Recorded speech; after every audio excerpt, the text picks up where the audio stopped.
امام محمد باقر علیہ السلام نے فرمایا، جب بھی محرم کی خبر سنو تو محمد صلی اللہ علیہ وآلہ وسلم پر درود پڑھ کے 7 مرتبہ سورہ فاتحہ پڑھ کر اللہ سے دعا مانگ لیا کرو، کیونکہ جیسے آسمان پر محرم کا چاند ہوتا ہے تو فرشتے آسمانوں سے صدائیں دیتے ہیں،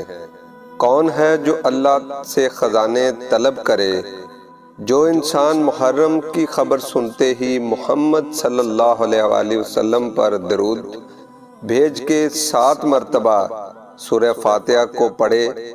اپنی کسی دعا کے لیے اپنے ہاتھوں کو بلند کرے گا،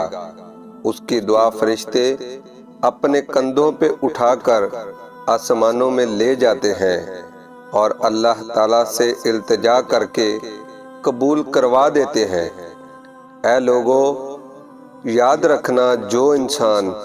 ان محرم کی خبر سننے کے بعد اپنے گناہوں کی معافی مانگتا ہے، دعا مانگتا ہے،